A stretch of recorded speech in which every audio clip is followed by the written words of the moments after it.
Hello and welcome back to the Footsteps of the Maccabees. I'm standing now in the yeshuv of Karmei Zur, which is named after the ancient site of Beth Zur, the place where the final showdown between Judah Maccabee and Lysias took place. Beth Zur is believed to have been somewhere near here. And Karmei Zur is located at the southern edge of Gush Etzion. In the days of the Maccabees, Beth Zur was actually the southern edge of Judea. South of Beth Zur, there were not Jews living there. There were actually Edomites, or Idumeans, as they're sometimes referred to. In the first temple period, Edom was in what is today southern Jordan. But after the first temple was destroyed and Yehudah was sent into exile, the Edomites took advantage of the empty area and they settled in and occupied the city of Hebron, the surrounding hilly area, as well as the southern coastal plain. And for this reason, Lysias thought it the best place to launch a strike against Judah Maccabee from. He came to the south where the local population was friendly towards him, and he gathered an army at the city of Mareshah. Mareshah is down at the foot of the central mountain range. Today there's a national park there. There are caves that were dug by the ancient inhabitants of the city, and it's a beautiful place to visit. It's also known as Beit Guvrin, Mareshah Beit Guvrin.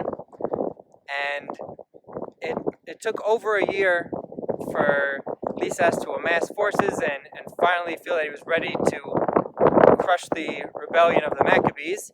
He had amassed 20,000 soldiers, chariots, war elephants, and once he felt he was ready, he climbed up the mountains, still staying within the area of the Edomites.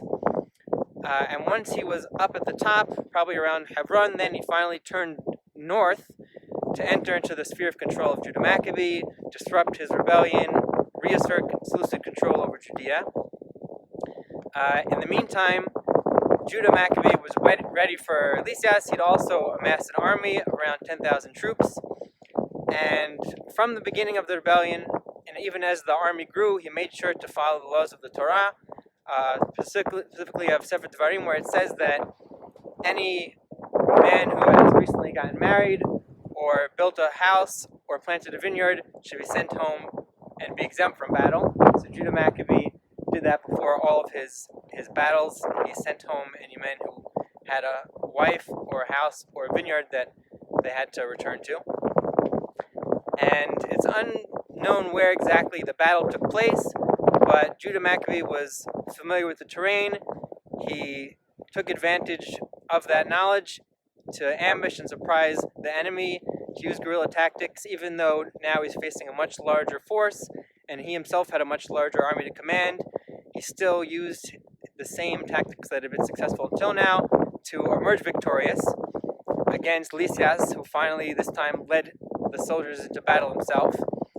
And once he defeated this large force, Lysias was the second in command of the Seleucid Empire. He was finally ready to return to Jerusalem, unopposed, unafraid of any retaliation. Even though there was still a Seleucid force in the Acra fortress in Jerusalem, they were in the western part of the city. He was able to take control of the eastern part of the city, which contained the Temple Mount, and rededicate the temple, clear it out of idols, and install his brother Yonatan as Kohen Gadol. And we'll talk about that in the next video. Before that, Lysias turned north from around the area of Hebron to meet Judah Maccabee. So Hebron is to the south of Karmei Zur, just behind this mountain ridge as the approaches to Hebron. And to the east of Karmei Zur is Highway 60, which you also can see, but just behind this mountain is Highway 60, the main north-south axis on the central mountain range of Israel. And we're at a pretty high elevation in the area near Hebron. The highest elevation of all of Judea and Samaria is in the area near Hebron. And there's a commanding view of the southern coastal plain to the west. One can imagine that Lysias probably wanted to make sure he had the higher ground before he met Judah Maccabee, not to have a repeat of previous battles where the Seleucid forces were caught while they were still climbing up mountain passes and flanked on either side by mountains which could be used to ambush them, but it still didn't work. He was still bested by Judah Maccabee, who knew the terrain better than him, and they lost. Down here you can see some of the vineyards of Karmei Zur.